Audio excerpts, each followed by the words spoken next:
بسم اللہ الرحمن الرحیم هنالك دعا زكريا ربه قال رب هب لي من لدنك ذرية طيبة إنك سميع الدعاء۔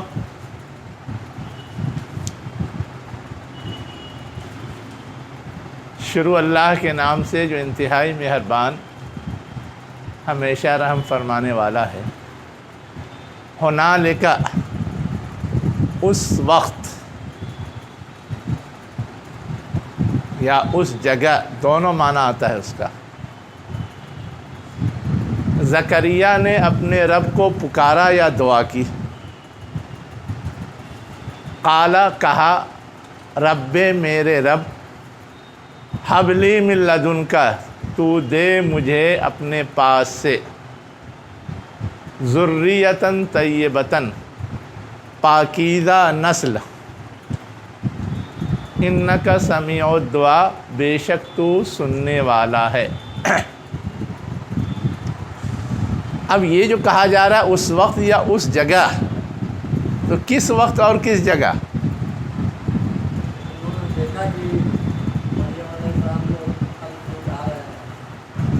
ہاں،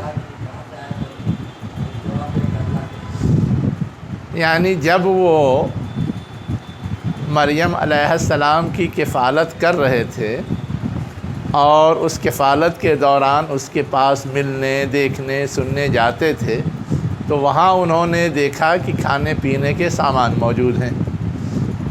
کفیل وہ تھے، انہوں نے بھجوایا نہیں، پھر ان کے پاس یہ آیا کہاں سے، یہ سوال پیدا ہوا۔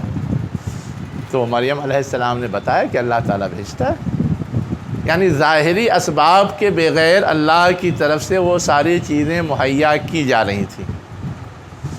تو ظاہری اسباب کے بغیر اگر اللہ کھانے پینے کی چیزیں مہیا کرا سکتا ہے، تو ظاہری اسباب نہیں ہو تو اولاد بھی دے سکتا ہے۔ اس وقت ان کے ذہن میں یہ کلک ہوا، یہ خیال آیا، اور اس وقت انہوں نے اللہ تعالیٰ سے دعا کی، درخواست کی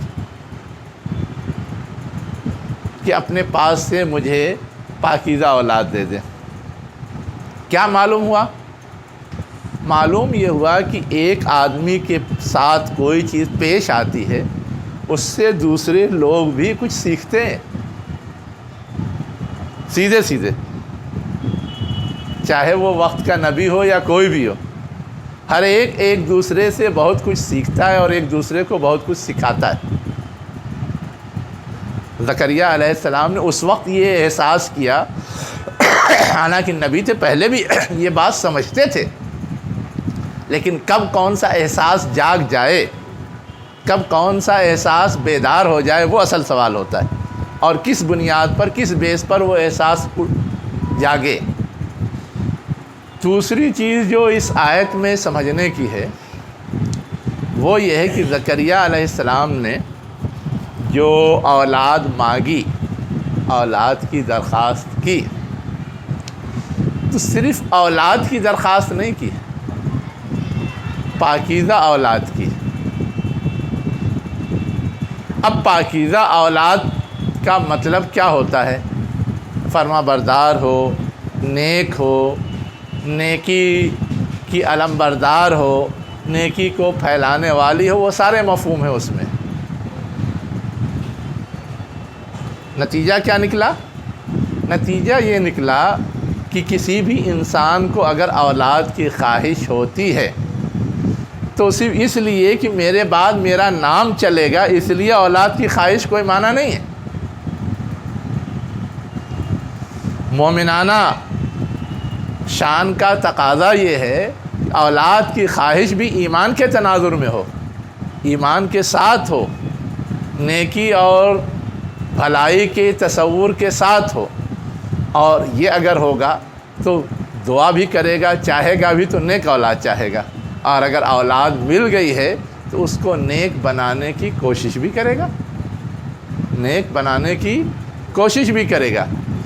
تو یہ جو دعا کے الفاظ ہیں یہ خود بہت ساری چیزوں کی طرف اشارہ کر رہے ہیں کہ کسی کو کس طرح اپنے اولاد کے لیے دعا مانگنی چاہیے، اولاد کو کیسا بنانے کی کوشش کرنی چاہیے۔ ایک خالو تھے، یعنی مریم علیہ السلام کی والدہ اور زکریہ علیہ السلام کی بیوی دونوں بہنیں تھیں۔ انک سمیع الدعا، بے شک تو دعا کو سننے والا ہے، یعنی انہوں نے درخواست پیش بھی کی، اور درخواست پیش کرنے کے ساتھ ساتھ کیوں درخواست اللہ کے حضور پیش کی ہے اس کا ریزن بھی بتایا۔ جیسے ہم کسی کے سامنے کوئی بات رکھتے ہیں تو اس سے یہ توقع ہو کہ ہاں وہ ہماری بات مانے گا، قبول کرے گا، تو بات رکھنے کی ہمت بھی ہوتی ہے، یا اس سے یہ توقع ہو کہ وہ پورا کرنے کی صلاحیت رکھتا ہے، تو اس سے ہم کیا کہتے ہیں، درخواست کریں تو یہ امید کرتے ہیں کہ وہ چیز پوری ہو جائے گی۔ اصلاً یہ جو جملہ ہے انک سمیع الدعا، یہ اصلاً اسی چیز کی طرف انڈیکیٹ کر رہا ہے، اشارہ کر رہا ہے کہ وہ یہ سمجھتے ہوئے دعا مانگ رہے ہیں کہ اللہ تعالیٰ سنتا بھی ہے، پورا کرنے پر قادر بھی ہے، اور امید ہے کہ میری دعا بھی کیا ہوگی، قبول ہو جائے گی۔ پہلے ہی سے اگر یہ احساس ہو کہ دعا قبول نہیں ہوگی تو کوئی دعا کرے گا؟ جس سے دعا کر رہے ہیں یا کہہ رہے ہیں یا مانگ رہے ہیں وہ پورا نہیں کرے گا تو کوئی جائے گا کہنے کے لیے یا مانگنے کے لیے؟ تو یہ اللہ پر اعتماد کا مظہر بھی ہے، اللہ پہ اعتماد کی دلیل بھی ہے۔ ایک مومن اللہ سے جب توقع باندھتا ہے تو گویا وہ اس پہ اعتماد کر رہا ہے۔ اب اس کے بعد جو اگلی آیت ہے، انہوں نے جس طرح اللہ پہ اعتماد کیا، بھروسہ کیا، امید لگائی، اللہ نے بھی فوراً اس کو قبولیت عطا کی۔ اور فنادتہ الملائکہ، بس فرشتوں نے اسے، کس کو، زکریہ علیہ السلام کو پکارا، اور پکار کر کے خبر دی، بشارت دی کہ ہاں آپ کی دعا قبول ہو گئی۔ لیکن جس وقت پکارا اس وقت خود زکریہ علیہ السلام کا حال کیا تھا؟ وَهُوَ قائم، وہ کھڑے تھے، یصلی فی المحراب، محراب میں نماز پڑھ رہے تھے۔ محراب کا مفہوم کیا ہے اس سے پہلے میں بتا چکا ہوں، ہے نا؟ ہم اور آپ سمجھتے ہیں جہاں امام صاحب کھڑے ہوتے وہ محراب ہے، حالانکہ محراب کا اصل مفہوم وہ نہیں ہے۔ محراب کا مفہوم ہوتا ہے یکسوئی کی جگہ، اور پہلے جو لوگ اللہ کے گھر کی خدمت کے لیے خاص کیے جاتے تھے ان کے لیے انہی عبادت خانوں کے اگل بغل چھوٹے چھوٹے کمرے بنائے یا جہاں وہ آرام کریں، یکسوئی سے کوئی عبادت بجا لانی ہو تو وہ کریں، ذکر و اذکار میں لگے رہیں۔ باقی جو اوپن حصہ تھا وہ تو اجتماعی طور پہ نماز پڑھنے اور دوسری عبادات کے لیے تھا، اس کو محراب کہتے تھے۔ تو وہ اپنے فرشتے مؤنث نہیں ہے، یہ ملائکہ جو ہے، یہ ملائکہ تو ملک کی جمع ہے، ملک واحد ہے جس کا معنی ہوتا ہے فرشتہ، اور اس کی جمع ہے ملائکہ۔ اب یہ سوال ذہن میں آ سکتا ہے کہ یہ خبر کہ ہاں آپ کی دعا قبول کر لی گئی، کوئی ایک فرشتہ بھی آ کے دے سکتا تھا، ہے نا؟ لیکن ایک کے بجائے فرشتے آئے خبر دینے کے لیے، بتانے کے لیے، خوشخبری سنانے کے لیے، اس کی کیا وجہ ہے؟ یہ سوال ذہن میں اٹھ سکتا ہے کہ ایک فرشتہ کافی تھا، اتنے سارے فرشتے کس لیے آئے؟ اچھا، یقین کامل، بہت زیادہ لوگ کہیں گے تو یقین کامل، بہت زیادہ لوگ غلط نہیں بول سکتے، جھوٹ نہیں بول سکتے۔ اللہ کی کتاب لے کر کے اکیلے ہی پہنچاتے تھے۔ مسئلہ وہ نہیں ہے، مسئلہ آپ ہیں۔ ہاں، آپ کا مطلب انسان کی نفسیات ہے نا۔ اگر آپ کو کوئی خوشخبری کوئی ایک آدمی سنائے تو اس میں جو آپ کو خوشی کا احساس ہوگا اس سے زیادہ احساس اس وقت ہوگا جب ڈھیر سارے لوگ آپ کو خوشخبری سنائیں، یا اس کو آپ دوسرے انداز سے سمجھیے۔ ہاں، اگر کسی کا ہمیں استقبال کرنا ہے، کسی کو خوش آمدید کہنا ہے کسی کو اعزاز بخشنا ہے تو ایک آدمی جا کر کے کچھ تعریف کر دے، کچھ کہہ سن لے، یہ بھی اعزاز ہے، یہ بھی مبارکباد ہے، یہ بھی خوش آمدید ہے۔ اور ایک یہ ہے کہ گروپ بنا کر کے اہتمام سے جا کر کے ان کو خوشخبری دی جائے، ان کا استقبال کیا جائے، ان کو مبارکباد دی جائے، اس میں خوشی دوبالا ہوتی ہے۔ جس کو دی جا رہی ہے مبارکباد اس کی خوشی دوبالا ہوتی ہے۔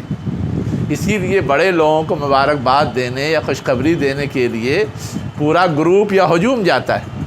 الیکشن میں جب M L A M P کے جیت جاتے ہیں نیتا لوگ تو اعلان ہو گیا، خبر مل گئی، پھر کیوں جا کر کے آپ مبارکباد دیتے ہیں اور پورا جلوس نکالتے ہیں اسی نفسیات کو پورا کرنے کے لیے؟ تو یہ ہے اصل آپ، جو میں نے کہا نا کہ آپ ہیں اس کا سبب، وہ وجہ یہ ہے کہ انسانی ضرورت یا انسانی نفسیات ہے۔ میرا یہ سوال تھا کہ ناقص جو ہے مؤنث کا صیغہ، ہاں بالکل آیا، ملائکہ جو ہے جمع ہے نا، تو جمع مکسر ہے، جمع مکسر کے لیے واحد مؤنث کا فعل آ سکتا ہے، یہ تو عام قاعدہ ہے، اس میں اتنا کون سا پریشان ہونے کی چیز؟ سمجھ میں آیا؟ ہاں چلیے، تو آگے کیا ہے؟ فرشتوں نے آ کر کے آواز لگائی، ان اللہ کی اللہ نے، یبشر اللہ آپ کو بشارت دیتا ہے، ان اللہ یبشر کا خوشخبری دیتا ہے، بے یحییٰ کی، یعنی پہلے سے ڈکلیئر کی بیٹا ملے گا، پہلے سے ڈکلیئر کہ اس کا نام یحییٰ ہوگا۔ اب یہ بھی بڑے شرف کی چیز ہے کہ اللہ کی طرف سے نام طے کر دیا جائے۔ ہم رکھیں تو ہزار بار سوچتے ہیں یہ رکھیں اس کا کیا معنی، وہ رکھیں اس کا کیا معنی، لیکن نام کا ایک اثر ہوتا ہے، تو اگر اللہ نے نام رکھ دیا ہے تو اس کا اثر بالکل الگ۔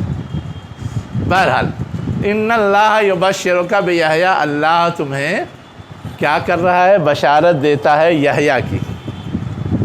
اب اس کے بعد یحییٰ کی کچھ خصوصیات بھی گنائیں کہ جو یحییٰ نام کی اولاد تمہیں دی جائے گی اس کی کچھ خوبیاں ہیں۔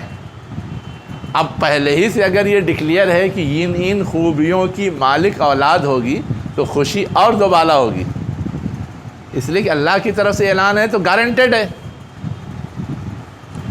اور وہ بھی کس طرح کی خوبیاں جو عموماً نہیں پائی جاتی کسی اور کے اندر۔ پہلی خوبی کیا بتائی؟ مصدقم بکلمۃ، تصدیق کرنے والا کلمے کی۔ کس کلمے کی؟ لا الہ الا اللہ محمد الرسول اللہ، کلام الہی کی۔ عیسیٰ علیہ السلام کی، عیسیٰ علیہ السلام تو ان کے بعد پیدا ہوئے ہیں، پہلے ہی سے وہ تصدیق کریں گے۔ جو ان سے پہلے انبیاء آئے اور جو کتابیں ہیں اس کی تصدیق کرنے والے تھے، اس کو کلمہ کہتے ہیں کیا؟ جو انبیاء آئے، جو کتابیں آئیں ان کو تو کہہ سکتے ہیں کہ وہ کلام الہی ہے، لیکن جو انبیاء ہیں ان کو کہہ سکتے ہیں۔ یہ جتنی باتیں آپ لوگوں نے کہی ہیں نا، کسی نے ایک بات، کسی ایک مفسر نے، کسی دوسرے مفسر نے دوسری بات، کسی تیسرے مفسر نے تیسری بات، سب لکھا ہے، لیکن سب پر سوال کھڑا ہوتا ہے۔ جیسے میں نے سوال کھڑا کیا، اس میں جو بہتر لگتا ہے وہ یہ ہے کہ کلمہ سے مراد اللہ کا وہ کلمہ جس کے ذریعے دنیا میں کسی چیز کو وجود ملتا ہے۔ کلمہ کن، کن فیکون، ہو جا پس ہو گیا۔ یحییٰ علیہ السلام کی پیدائش خود اس اللہ کے کلمہ کن کی ایک زندہ مثال ہے، اس لیے کہ دنیا میں جو چیز بھی ہے وہ ظاہری اسباب سے، صرف آدم علیہ السلام کن فیکون سے پیدا ہوئے، اور یحییٰ علیہ السلام بھی بظاہر اسباب تھے نہیں۔ اب اگر ان کی پیدائش ہو رہی ہے تو اصلاً وہ وہی کلمہ کن کا اظہار ہے۔ تو اللہ تعالیٰ کلمہ کن کے ذریعے کسی بھی چیز کو وجود بخش سکتا ہے، یحییٰ اس کی مثال ہے، اس کی تصدیق کرنے والے۔ یہ مفہوم ان کی حیثیت اور ان کے طریقہ پیدائش کے حوالے سے میچ کرتی ہے، میل کھاتی۔ تو یہ ایک رائے بھی ہے جو بظاہر بہتر لگتی ہے۔ مصدقم بکلمتین، وہ تصدیق کرنے والا ہوگا کلمے کی، اس کلمے کی جس کی بنیاد پہ اللہ تخلیق کرتا ہے، کن فیکون۔ ٹھیک، سمجھ میں؟ ہاں تصدیق کرنے والا، لیکن وہاں ہے مصدقا لما بین یدیہ، ہاں الفاظ میں فرق ہے، تصدیق کرنے والے ہیں لیکن جو ان کے سامنے پہلے سے موجود ہے، یعنی دوسرے نبی کی بات لائی ہوئی چیز اس کی تصدیق کرنے والے ہیں، یہ کہا گیا ہے۔ یہ نہیں کہا گیا کہ وہ کلمے کی تصدیق کرنے والے ہیں، لیکن ان کے تصدیق کے ساتھ کلمہ استعمال ہو رہا ہے تو کلمے کی اپنی الگ معنویت ہے، ہم کو وہ سمجھنا پڑے گا نا۔ ٹھیک، اور آگے یہ بکلمۃ من اللہ، اللہ کی طرف سے کلمہ، اللہ کی طرف سے کہیں کلمہ کن فیکون ہوتا ہے۔ دوسری بات کہی گئی وہ سیدن، وہ کیا ہوگا؟ سردار ہوگا۔ کون نہیں چاہتا ہے جاہ و جلال حاصل ہو؟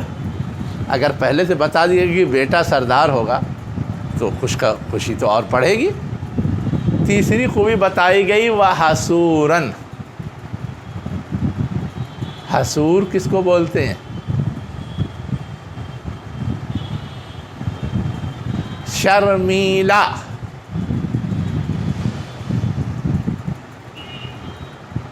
جوانی بے داغ ہو، یہ بڑی خوبی مانی جاتی ہے، اور جس کے اندر شرم و حیا ہوگا وہی بے داغ رہ پاتا ہے، ورنہ جوانی تو خوب ادھر ادھر بہلاتی ہے، پھسلاتی ہے اور کیا کیا کراتی ہے۔ تو اگر کوئی نوجوان ایسا ہے تو اس کی ایک بے مثال خوبی مانی جاتی ہے۔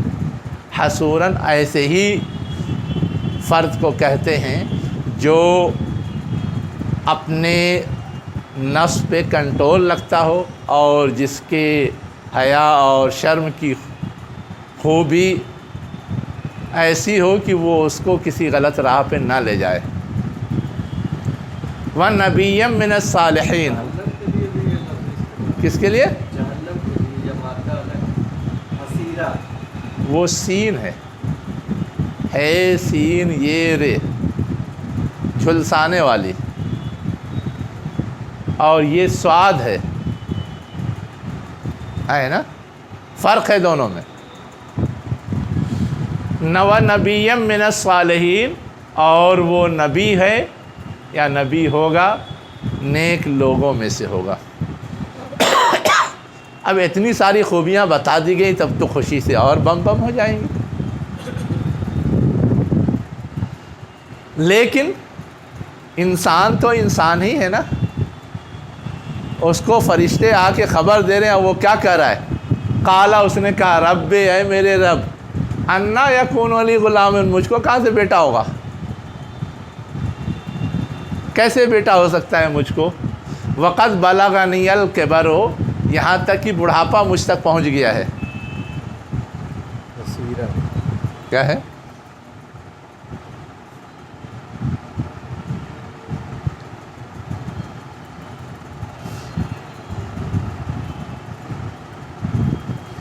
ٹھیک، اس کو ابھی دیکھیں گے۔ بہرحال حسور کے معنی شرمیلے یا شرم و حیا رکھنے والے کے آتے ہیں۔ اب وہاں جہاں پہ جہنم کے لیے آیا ہے وہاں پر کیا مفہوم ہوگا اس کو ابھی دیکھیں گے ہم بعد میں۔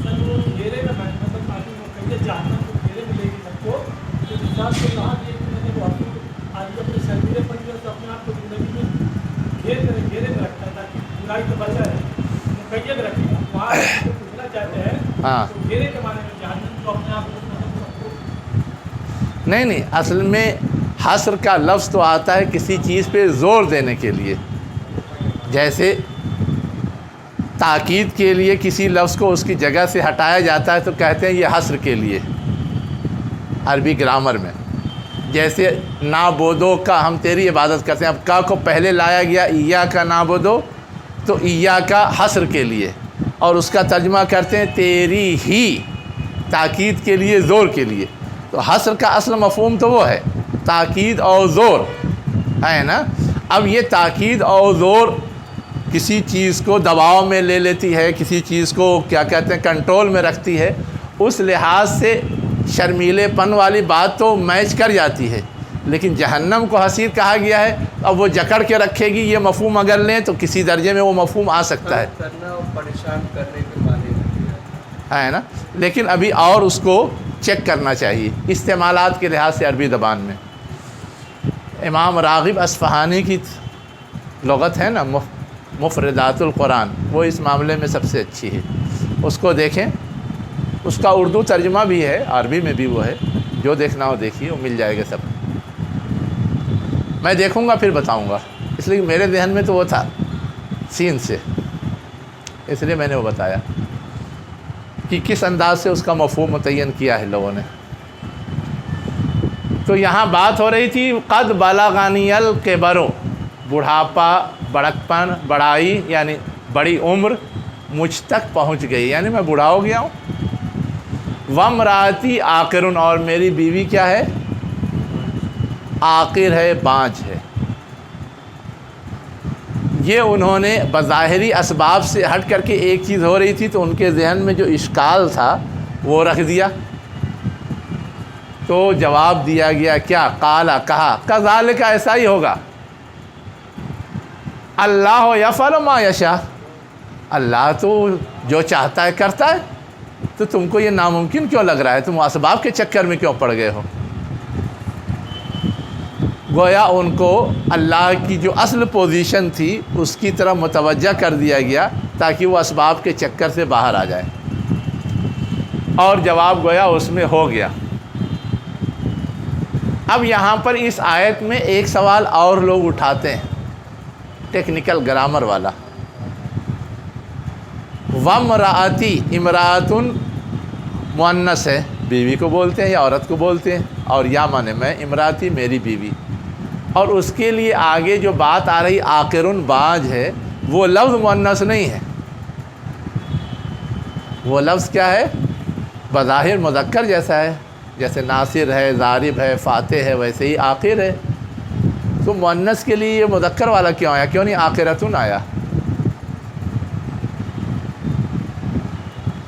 ہمارا دماغ اور ہماری گرامر تو یہ کہتی ہے کہ تے آنی چاہیے نا. ہاں، بانجھ پن. خصوصیت جو ہے مؤنث ہی کی ہے یا مذکر کی؟ کیوں مرد بانجھ نہیں ہوتے کیا؟ ہیں؟ اصل میں بانجھ پن کی خامی ہے نا، یہ خامی ہو سکتی ہے دونوں جنس میں سے کسی کے اندر بھی، لیکن دونوں کے لیے عربی کی تعبیر الگ الگ ہے. مرد کے لیے ہو تو الگ تعبیر ہے، عورت کے لیے ہو تو الگ تعبیر ہے. یہ جو عقر کی تعبیر ہے یہ عورت کے لیے خاص ہے. جب یہ عورت کے لیے خاص ہے تو چاہے مذکر والا لائیں چاہے مؤنث والا لائیں، معنی میں کوئی فرق نہیں پڑے گا، اس لیے کہ یہاں کسی اشتباہ کا خطرہ نہیں ہے. اس لیے مذکر لے آئیں تو بھی صحیح، مؤنث لے آئیں تو بھی صحیح. ایسے الفاظ جو صرف انہی کے ساتھ خاص ہیں، مثلا حیض انہی کے ساتھ خاص ہے نا. اب حائض کہیں تو بھی وہی عورت ہی مراد ہوگی، حائضہ کہیں تو بھی عورت ہی مراد ہوگی. کسی مرد کو ہم مراد نہیں لے سکتے، اس لیے کہ یہ مسئلہ ان سے ریلیٹڈ ہے ہی نہیں. تو جو معاملہ، جو بات، جو کام، جو چیز مخصوص ہو، اس میں اگر کوئی بھی لفظ استعمال کر لیا جائے تو چونکہ اشتباہ کا اندیشہ نہیں، اس لیے کچھ بھی استعمال ہو جاتا ہے، کرتے ہیں اس لیے کہ اشتباہ سے محفوظ ہوتے ہیں. ورنہ اصلاً تو یہ تے کا فرق تمیز کے لیے نا، کہ یہ مذکر کے لیے، مؤنث کے لیے، تو اس لیے عاقر آیا ہے. ڈھونڈیے، ملے گا، اسی قرآن میں ملے گا، ہے نا.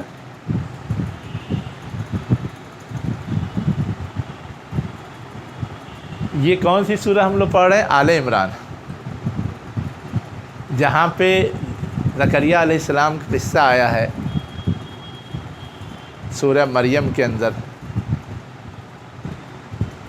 اور اسی طرح ابراہیم علیہ السلام کو بھی تو اولاد بڑھاپے میں ملی تھی، ان کو بھی بشارت دینے کے لیے فرشتے آئے تھے، تو ان کی بیوی کو بھی تعجب ہوا تھا. اس کا بھی تذکرہ کہیں قرآن میں ہے؟ تو وہ جوس کا لگتا ہے ہاں بوڑھے کے معنی میں ہے۔ عجوز بوڑھے کے معنی میں آیا ہے نا، لیکن عجوز کس بوڑھے کو کہتے ہیں وہ بھی تھوڑا اسی لیے میں کہہ رہا ہوں نا کہ تھوڑا تلاش کیجئے، میں تو صرف ہنٹ دے رہا ہوں، اشارہ دے رہا ہوں، ہے نا، ورنہ یہیں پر ہم سب کرنے لگیں گے تو پھر آیت نہیں ہوگی پوری، اس لیے میں تھوڑا سا بعض چیزیں ٹال دیتا ہوں۔ اب آگے کیا ہے کہ جب یہ بات بتائی گئی کہ اللہ تو جو چاہتا ہے کر سکتا ہے، تب تم کو کیوں ظاہری اسباب کے حوالے سے پریشانی ہے؟ سمجھ میں بات آ گئی۔ اب مسئلہ دوسرا ان کے سامنے کھڑا ہوا، اور اس مسئلے کے حوالے سے انہوں نے سوال کیا۔ قالا کہا رب اجعل لی آیا، اے میرے رب میرے لیے کیا کر، ایک نشانی بنا دے۔ زکریا کا ہاں زکریا علیہ السلام، انہی سے تو ابھی بات چل رہی ہے نا۔ زکریا علیہ السلام نے پھر درخواست کی کہ اے میرے رب میرے لیے ایک نشانی بنا دے۔ اب یہ نشانی کیوں مانگی، یہ سوال ذہن میں اٹھتا ہے۔ کیا نشانی دی گئی وہ تو آگے ہے۔ قالا جواب آیا اللہ کی طرف سے، آیتو کا تیری نشانی یہ ہے اللہ تکلم الناس کہ تو لوگوں سے بات نہیں کرے گا، ثلاثۃ ایام 3 دن بات نہیں کر پائے گا، یہ بھی ترجمہ کرتے ہیں، بات نہیں کرے گا یہ بھی ترجمہ کرتے ہیں، الا رمزا مگر اشارے سے، رمز مانے اشارہ، وذکر ربک کثیرا اور اپنے رب کو زیادہ سے زیادہ یاد کر، وسبح بالعشی والابکار اور شام اور صبح کیا کر، تسبیح کر۔ نشانی بتا دی گئی اور کچھ تدبیریں بتا دی گئی، کچھ کام بتا دیے گئے، لیکن اصل چیز جو سمجھنے کی ہے یہ نشانی مانگی کیوں، اور وہ نشانی کا مطالبہ پورا بھی کر دیا گیا کیوں، ساتھ میں کچھ اور ہدایات بھی دے دی گئی، کوئی تو وجہ ہوگی۔ اصل چیز جو سمجھنے کی ہے وہ یہ ہے کہ ظاہری اسباب سے ہٹ کر کے اولاد ہو رہی تھی نا، اب ظاہری اسباب سے ہٹ کر کے اگر اولاد ہوگی تو سماج اور معاشرے میں چیمیں گوئیاں نہیں شروع ہوں گی،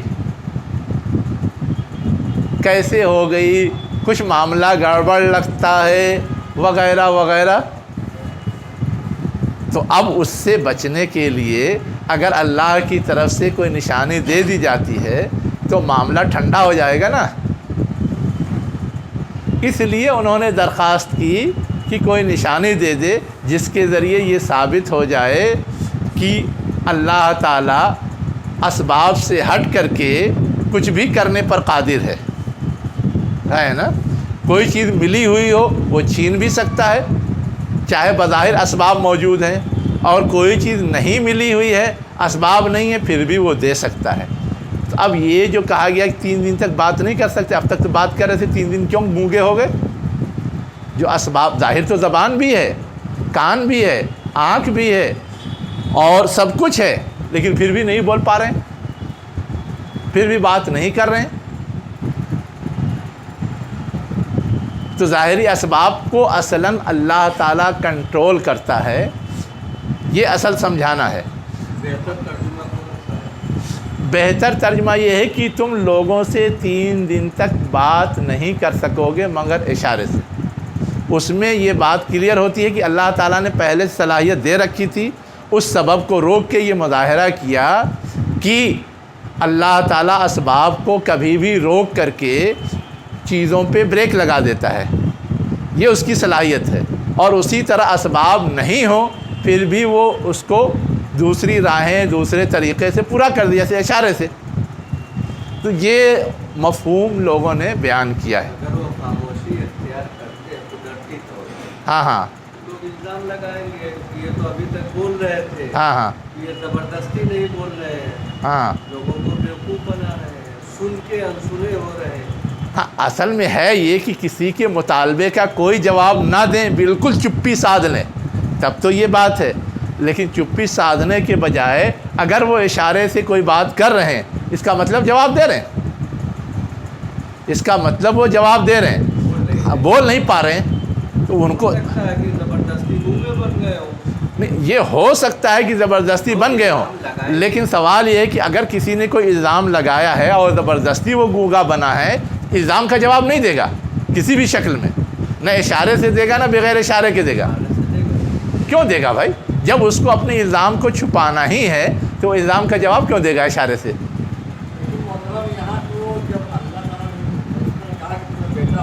ہاں ہاں ہاں اصل مقصد تھا کہ ہم کو یقین کامل ہو جائے کہ ہاں واقعی یہ ہمارا ایسا ہونے والا ہے، تب اس کو نشانی دی گئی۔ اصل مقصد تو ان کو اپنا کامل یقین ہونا ہے۔ نہیں، کامل یقین تو ہو گیا جب اللہ تعالیٰ نے کہا اللہ یفعل ما یشاء، لیکن یہ خود جملہ جو ہے کہ اللہ جو چاہتا ہے کرتا ہے، گویا وہ اسباب کا پابند نہیں ہے، اور جو انہوں نے اپنا اشکال رکھا تھا وہ اسباب کے حوالے ہی سے رکھا تھا کہ میں بوڑھا بیوی بانجھ کیسے ہوگا، اللہ نے اس کا جواب تو دے دیا ہے نا۔ جواب وہی دینا کہ 3 دن بات نہیں کرنا۔ نو نو نو نو، جواب یہ ہے قال کذالک، ایسا ہی ہوگا۔ ہاں، یعنی بغیر اسباب کے تم بوڑھے ہو، بیوی بانجھ ہے، پھر بھی اللہ تعالیٰ اولاد دے گا، اور کیوں دے گا؟ اللہ یفعل ما یشاء، اللہ جو چاہتا ہے کرتا ہے، وہ اسباب کا پابند نہیں ہے۔ وہ جواب ہو گیا وہیں، ہے نا۔ اب اس کے بعد یہ ہوا کہ ان کو اطمینان ہو گیا کہ ہاں ملے گا، تو اب یہ تھا کہ لوگ واویلا کریں گے تو اس کے حل کے لیے نشانی مانگی تھی، ٹھیک۔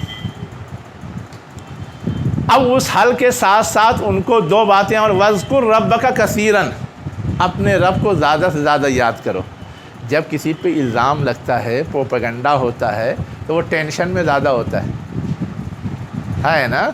اس ٹینشن سے باہر نکالنے کے لیے آسان شکل یہ ہوتی ہے کہ وہ کہیں مصروف ہو، اب وہ بات نہیں کر سکتا، کوئی کام نہیں کر سکتا، تو آسان یہی کہ اللہ کو زیادہ سے زیادہ یاد کرے، اللہ کی یاد میں لگا رہے۔ وَسَبِّحْ بِالْعَشِيِّ، اس لیے اس تدبیر کے لیے یا اس ٹینشن سے محفوظ رکھنے یا باہر رکھنے یا دور رکھنے کے لیے یہ ہدایات دی گئی۔ ہاں، شکر گزاری کا بھی تقاضا ہے، لیکن اللہ اپنی شکر گزاری کے لیے مطالبہ نہیں کرے گا چل میرا شکریہ ادا کر، وہ تو فطری آواز ہونی چاہیے نا کہ ہم پر احسان ہوا ہے تو ہم شکر ادا کریں۔ چلیے اب آگے اگلی بات ایک شروع ہو رہی ہے، وَإِذْ قَالَتِ الْمَلَائِكَةُ يَا مَرْيَمُ، وَاذْكُرْ رَبَّكَ كَثِيرًا وَسَبِّحْ بِالْعَشِيِّ وَالْإِبْكَارِ۔ ہاں بتایا نا کہ اور اپنے رب کو زیادہ سے زیادہ یاد کرو اور تسبیح کرو شام اور صبح۔ کیوں یہ بات کہی گئی؟ اس لیے تاکہ وہ ٹینشن سے باہر رہیں، وہی بات بتائی نا۔ اپنے رب کو یاد کرو، ہاں 24 گھنٹہ ہو گیا اسی میں، پھر یہ صبح اور شام کی تخصیص، کیا چیز؟ صبح اور شام کا وقت متعین کر دیا گیا، حالانکہ اس سے پہلے والے جملے میں ہے کہ اپنے رب کو یاد کرو۔ ارے واہ، ارے واہ، یہ اگر ہر وقت پڑھتے رہتے ہیں تو کوئی کہتا ہے آپ دن رات پڑھتے رہتے ہیں تو الگ الگ بات ہو گئی کیا؟ یہ تو 2 مرتبہ بیان ہو گیا نا۔ نہیں، ایک تو یہ ہے کہ تم پڑھتے رہو، ہاں، ایک تو یہ ہو گیا، اور ایک یہ ہے کہ دن رات پڑھتے رہو، تو دن رات کا مطلب 24 گھنٹے کا احاطہ کیا جا رہا ہے نا۔ جیسے آپ پڑھتے ہیں، ٹھیک ہے، پڑھتے ہیں، خوب پڑھتے ہیں، لیکن اسی کو اگر اس انداز سے بیان کر دیا جائے کہ دن رات پڑھتے رہتے ہیں، یعنی 24 گھنٹے پڑھتے رہتے ہیں، کوئی وقت اور دوسرے کام میں نہیں لگاتے، وہ جو سبح بالعشی والابکار ہے اصلاً وہی تعبیر ہے۔ ہاں، یعنی یہ کہ مسلسل مستقل 24 گھنٹے اور صرف اسی کے لیے یکسو ہو کر کے تسبیح میں لگے رہتے ہیں۔ شام اور صبح کا مطلب ہے کہ شام میں کرتے ہیں، صبح میں کرتے ہیں، باقی دوسرے کام میں لگے رہتے ہیں، یہ مطلب نہیں ہے۔ ہاں، صبح و شام یعنی 24 گھنٹے، جیسے ہم اپنی اردو میں بولتے ہیں دن رات پڑھتے رہتے ہیں۔ تو اب دن رات پڑھنے کا مطلب زیادہ سے زیادہ پڑھتے ہیں، یہ تھوڑا کہ اب رات میں 1 گھنٹہ اب سوتے بھی نہیں ہیں، دن میں کھاتے بھی نہیں ہیں، دن میں کوئی اور حاجت کے لیے ضرورت کے لیے جاتے بھی نہیں ہیں، یہ مطلب تو نہیں ہوتا۔ اس کے علاوہ جتنا وقت ہے وہ سب اسی میں لگا ہے۔ جی، وَإِذْ قَالَتِ الْمَلَائِكَةُ، اور جب ملائکہ نے کہا یا مریم، اے مریم، ان اللہ اصطفاک۔ اب یہاں پہ اس کے ساتھ جو بات شروع کی گئی ہے یہ اصلاً یہ اشارہ ہے کہ یہ بات وہاں ختم ہو گئی. اب مخاطب جو لوگ تھے ان کو انہی کی تاریخ سے ایک دوسری بات بتائی جا رہی، اس لیے از لگا کر کے کہا جا رہا ہے یاد کرو اس وقت کو جب کہ ملائکہ نے مریم سے کہا اے مریم ان اللہ اصطفاک، اللہ نے کیا کیا ہے، تم کو چن لیا ہے، وطہرک، اور تجھے پاکیزہ بنایا ہے، پاک بنایا ہے، پاک کیا ہے، واصطفاک، اور تمہیں چنا ہے عالمین کی عورتوں پر. اب یہ بات جو بیان کرنے کے بعد پھر مریم علیہ السلام کی بات چھیڑی گئی، اس کو سمجھنے کے لیے اصل میں ہمارے ذہن میں یہ بات رہنی چاہیے کہ جو مخاطب تھے وہ اہل کتاب تھے. اہل کتاب کا اپنا جو پچھلا تسلسل تھا، جو ان کا پچھلا ریکارڈ تھا، اس کے حوالے سے جو صحیح بات تھی وہ ذکر کر کے ان کے سامنے صحیح بات رکھنا وہ ضروری تھا. تو ان کے ہاں جو عیسائی تھے ان کے بیک گراؤنڈ میں یا تناظر میں، اور خود یہودی بھی، اس لیے کہ دونوں کی دشمنی تو بہت مشہور ہے. عیسیٰ علیہ السلام کو مروانے میں تو یہودیوں ہی کا رول تھا، اور مریم پر طرح طرح کے الزام خود انہوں نے لگائے تھے. تو ان کے پچھلے ریکارڈ کے حوالے سے اسلامی نقطہ نظر کیا ہے، وقت کے رسول کا خیال کیا ہے، صحیح بات کیا ہے، یہ بتانے کے لیے یہ ساری تقریر چل رہی ہے.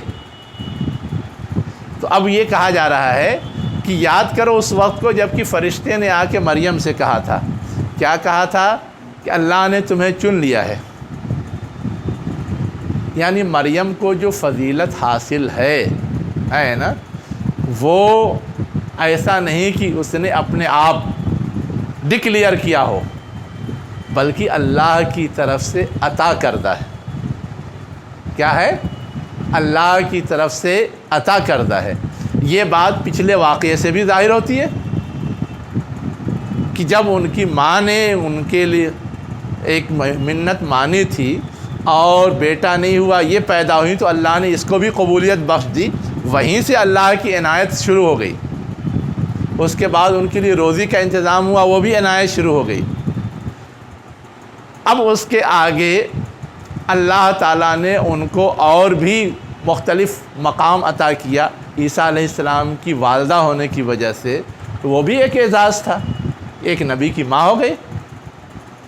تو اس تناظر میں یہ ساری باتیں کہی جا رہی ہیں. کیا ہے؟ اللہ تعالیٰ نے تم کو چن لیا اور تم کو پاک کیا. اب پاک کرنے کا مطلب یہ ہے کہ اللہ تعالیٰ تو ایسے کسی کو بھی پیدا کرتا ہے تو اپنی فطرت اسلام پہ پیدا کرتا ہے، صحیح فطرت پر.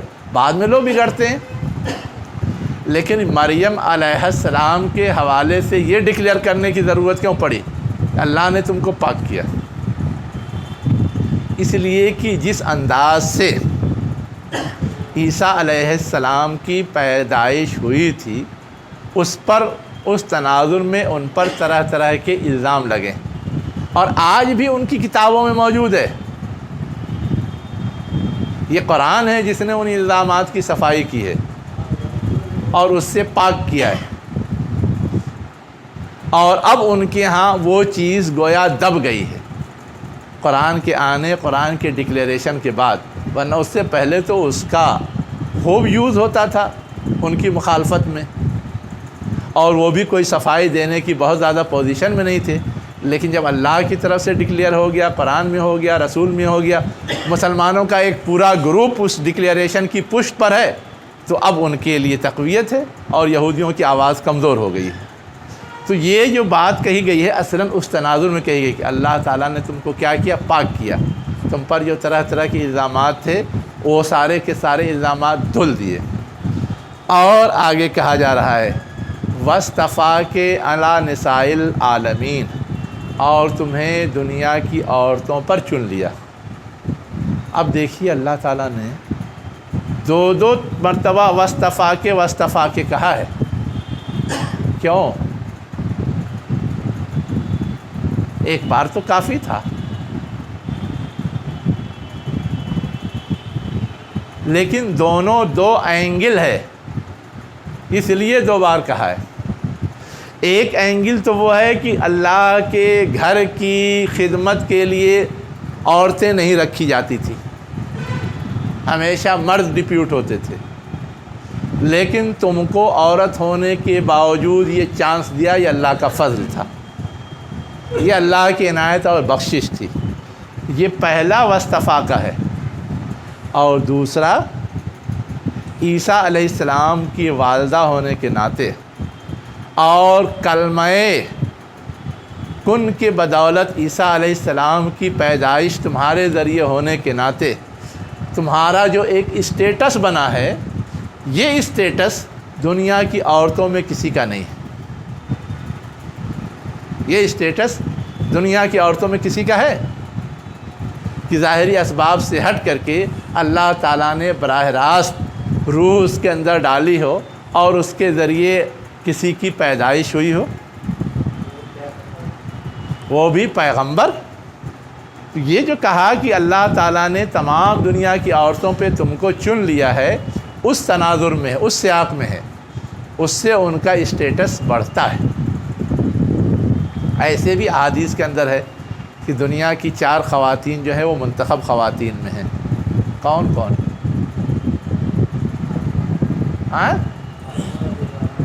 فاطمہ، فرعون کی بیوی آسیہ، مریم علیہ السلام، اور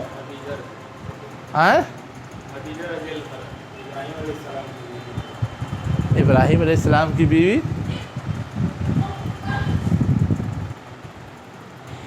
لسٹ صحیح سے پڑھی نہیں، ابراہیم علیہ السلام کی بیوی کا نام اس میں نہیں،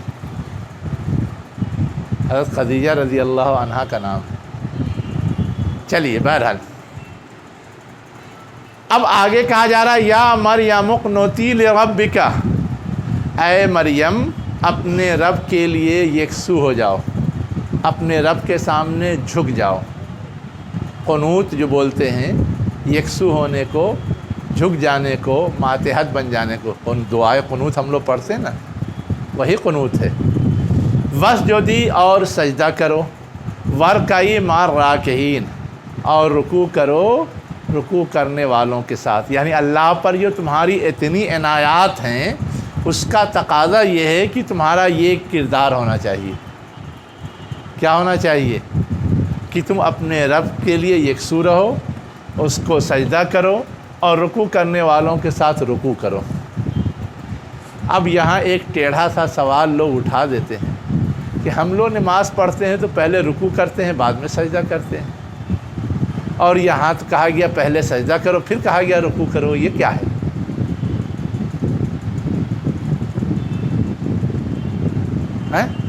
یہ کیا ہے؟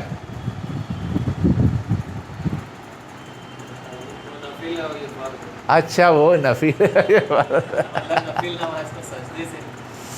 سوال یہ ہے کہ رکوع کرنا ہو چاہے سجدہ کرنا ہو، نفل میں بھی ضروری ہے، فرض میں بھی ضروری ہے۔ مار راکعین سے یہ اشارہ تو ضرور ملتا ہے کہ نماز کا اہتمام جماعت کے ساتھ ہونا چاہیے۔ جیسے ہمارے یہاں جماعت ہے، ان کے یہاں بھی جماعت تھی۔ اور اس سے بڑا اشارہ جو آج کے جھگڑے میں ہے،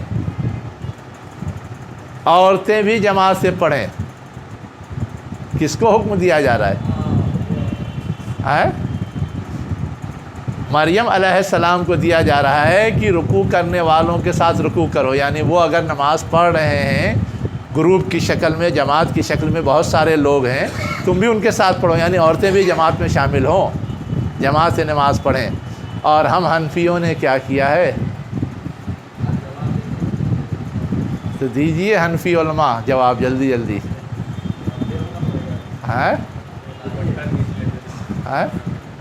حنفی علماء کو جواب دینا پڑے گا کہ کہاں سے زبردستی کا بہانہ ڈھونڈ کے لے آئے ہیں اور ان کو جماعت میں شریک نہیں ہونے دیتے اور نماز میں شریک نہیں ہونے دیتے، عید میں بھی نہیں آنے دیتے، ہر وقت دور رکھتے ہیں، چل کنارے رہ۔ ہاں تو وہ خطرناک نہیں، اہم بات کہیے۔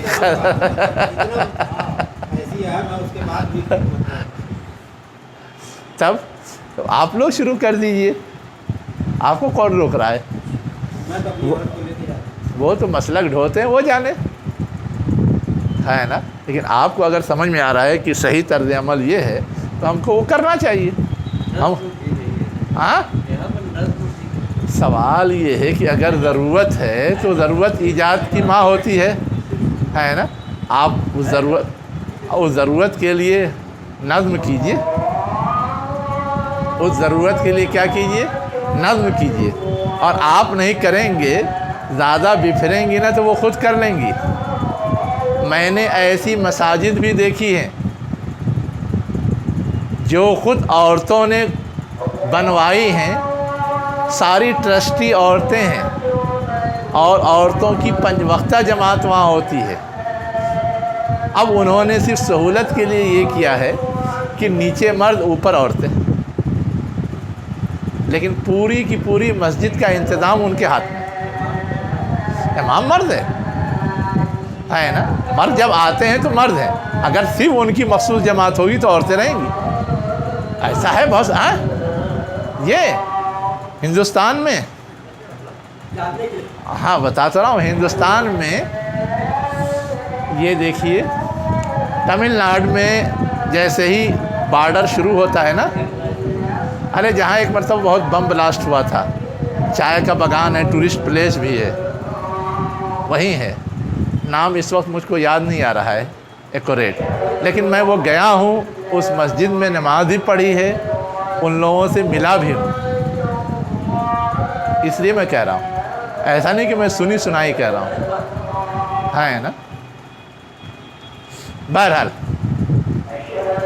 اب آگے کیا ہے, اس سوال کا جواب ابھی آپ لوگ تلاش کیجئے کہ کیوں ایسا ہے. تھوڑا ہوم ورک رہنا چاہیے کہ ترتیب الٹی کیوں ہوئی. ترتیب تو یہی چلتی ہے, رکوع سجدہ. اب آگے کہا جائے ذالک من انباء الغیب نوحیہ الیک وما کنت لدیہم اذ یلقون اقلامہم ایہم یکفل مریم وما کنت لدیہم اذ یختصمون. یہ غیب کی خبریں ہیں. یہ جتنی باتیں سنائی گئی حضور کے حوالے سے یہ ڈکلیئر کیا جا رہا ہے کہ حضور کے ذریعے تم کو سنایا جا رہا ہے نا. اور حضور وہاں موجود نہیں تھے, نہ وہ پڑھے لکھے ہیں, لیکن وہ تم کو یہ ساری باتیں بتا رہے ہیں. تو یہ اللہ تعالیٰ نے غیب سے ان کو یہ ساری باتیں بتائی ہے نا. نوحی الیک, ہم اس کی طرف وحی کر رہے ہیں. وما کنت لدیہم, اور خود حضور کو کہا جا رہا ہے کہ آپ اس وقت بھی موجود نہیں تھے جبکہ وہ لوگ قرآن اندازی کر رہے تھے. یلقون اقلامہم, وہ ڈال رہے تھے اپنی قلمیں, قلم کی جمع اقلام ہے, لیکن یہ قرآن اندازی کا ایک طریقہ تھا جس کی طرف اشارہ ہے. جب وہ قرآن اندازی کر رہے تھے ایہم یکفل مریم, کون مریم کی کفالت کرے گا, اس کا اشارہ پیچھے بھی آ چکا ہے نا. وما کنت لدیہم اذ یختصمون, اور نہ تم اس وقت موجود تھے جبکہ وہ جھگڑا کر رہے تھے, لیکن قرآن اندازی کے ذریعے فیصلہ ہوا, جھگڑے کا نپٹارہ ہوا. یہ ساری خبریں تم دے رہے ہو, حالانکہ ان کے یہاں اس سے ہٹ کر کے ہے کہ زبردستی اس کو اپنے کلچ میں لیا گیا اور اس کے لیے کافی کیا کہتے ہیں گھماسان ہوئی. تو یہ ساری باتیں غلط ہیں. صحیح بات وہ ہے جو بتائی گئی ہے, لیکن یہ جو محمد کے ذریعے تمہیں معلوم ہو رہا ہے یہ خود ان کے نبی ہونے پر دلیل ہے, یہ خود ان کے رسول ہونے پہ دلیل ہے. اس لیے تم کو اس کے لائے ہوئے پیغام پر سنجیدگی سے غور کرنا چاہیے. اس لیے یہ اشارہ دیا گیا کہ اتنی ساری غیب کی باتیں جہاں یہ خود موجود نہیں تھا, نہ اس کے پاس کوئی سورس ہے نالج کا, پھر بھی صحیح بتا رہا ہے. اور تم میں جو سوچنے والے لوگ ہیں وہ جانتے ہیں کہ صحیح کیا ہے غلط کیا ہے. تو یہ اس کے رسول ہونے کے, برحق ہونے کی دلیل ہے, اس کا پروف ہے. اس لیے تمہیں اسے مان لینا چاہیے. پھر ان کو ایک تیسری بات کی طرف بھی اشارہ کر کے کہا جا رہا ہے, اذ قالت الملائکہ, یاد کرو اس وقت کو بھی جبکہ فرشتوں نے کہا اے مریم ان اللہ یبشرک بکلمۃ منہ, اللہ تعالیٰ تمہیں بشارت دیتا ہے, خوشخبری دیتا ہے, بکلمۃ منہ, اپنی طرف سے ایک کلمے کی. یہاں بھی وہی کلمہ ہے کن فیکون, جس کے ذریعے عیسیٰ علیہ السلام کی پیدائش ہوئی. اور آگے اسی کو ڈکلیئر کیا گیا اسمہ المسیح عیسی ابن مریم، اس کا نام کیا ہوگا؟ مسیح ہوگا، مسیح عیسیٰ ابن مریم۔ اب عیسیٰ نام ہے کہ مسیح نام ہے؟ ایک مسئلہ وہ بھی کھڑا ہوتا ہے۔ اچھا عیسیٰ نام ہے، مسیح صفت ہے، تو مسیح کا معنی کیا ہے؟ صفت ہے تو اس کا کوئی معنی ہوگا نا۔ ہم لوگ تو یہی پڑھتے ہیں کہ مسیح کا مطلب ہوتا ہے ممسوح، ممسوح کا مطلب یہ کہ ہاتھ پھیرا ہوا، اور پھیرنے کی وجہ سے کسی پھیر کر کے جو چیزوں کو برابر کر دیا جاتا ہے تو برابر کیا ہوا۔ جیسے مسیح دجال آئے گا وہ کانا ہوگا، اور گویا ایک طرح سے ہاتھ پھیر کے اس کے آنکھ، کان اور پیشانی سب برابر اور گال سب برابر کر دی گئی ہوگی۔ تو کیا نعوذ باللہ یہی معاملہ تھا کیا عیسیٰ علیہ السلام کا؟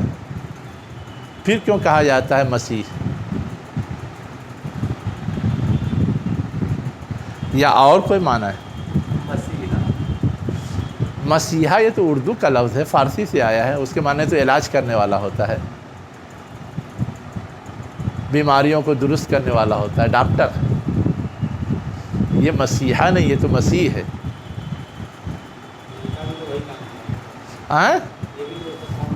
اچھا یہ سب وہ بھی کام کرتے تھے، اس کی طرف اشارہ ہے۔ یہ جو ابھی آگے بیان آئے گا اور دوسری جگہ بھی آیا ہے کہ وہ مردوں کو زندہ کر دیتے تھے ہاتھ پھیر کر کے، اس کی طرف اشارہ ہے۔ بعض لوگوں نے یہ معنی لیا ہے، لیکن ابھی اور تحقیق کیجیے اور پتہ لگائیے کیا ہے نا۔ اب یہاں پہ میں بتاتا ہوں کہ آپ کو میں نے ہوم ورک دیا تھا مریم، مریم کا معنی کیا ہے؟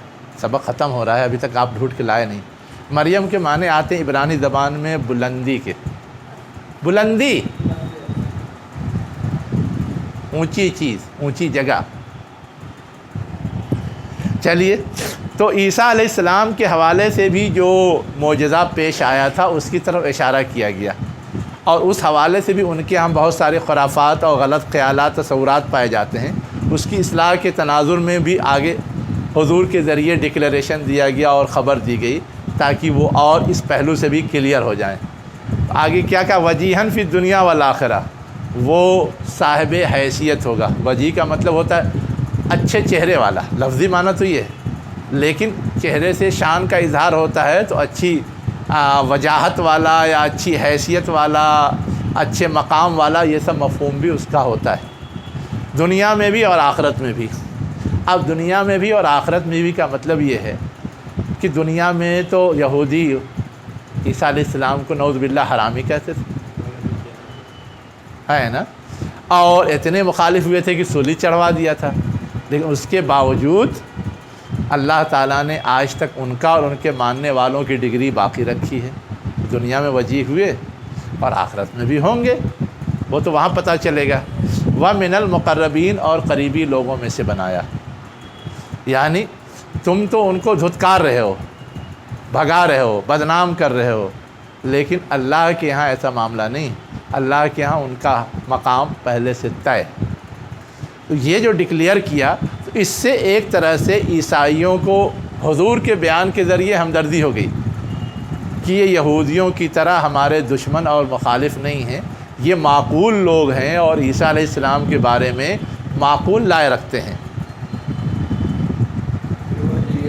وجیہن فی الدنیا، ہاں یہ آپ جو تشریح بتائیں، ہاں ایک مرتبہ عیسیٰ علیہ السلام کا نزول اور ہوگا، ہاں ہاں، ایک بار عیسیٰ علیہ السلام کا نزول اور ہوگا، تو اس وقت بھی ان کا اقتدار قائم، ہاں وہ بھی وجیہن وہاں بھی ہے، وہاں بھی وجیح ہیں کہ دجال کو ختم کر کے ان پہ غلبہ پائیں گے تو ایک حیثیت تو وہ بھی بنے گی، اس کو بھی کاؤنٹ کیا جا سکتا ہے، لیکن اس حیثیت میں تو ابھی ٹائم ہے۔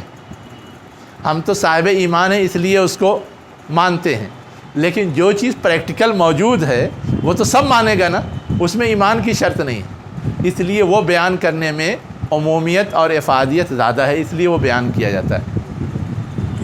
اچھا، یہ عقیدہ سے مسلمانوں کے پاس ہے کہ عیسیٰ علیہ السلام یہودی کا بھی تو عقیدہ ہے، عیسائیوں کا ہے، ان کی کتاب میں ہے، ان کو جو خبریں دی گئی تھی اس میں ہیں ایسا ایسا ہوگا، وہ آئیں گے اور دجال سے مقابلہ ہوگا اور وہ بھی ہمارے غلبے کی ایک شکل ہوگی، ہم کو ایک غلبہ نصیب ہوگا، وہ ان کے یہاں تصور ہے نا۔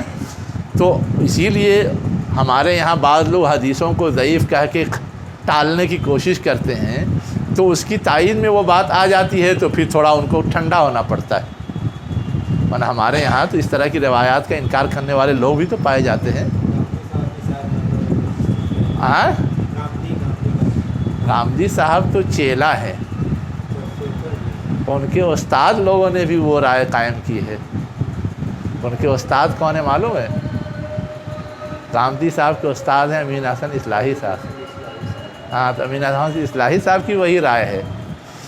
تو غامدی صاحب تو کہہ دو کہ پاکستانی ہیں اور امین حسن اصلاحی صاحب اعظمی ہیں، معلوم ہے؟ اعظم گڑھ کے، بمہور کے رہنے والے ہیں۔ تو الزام آئے گا اعظم گڑھ والوں پہ، بہت دعویٰ کرتے رہتے ہیں۔ وآخر دعوانا ان الحمد للہ رب العالمین۔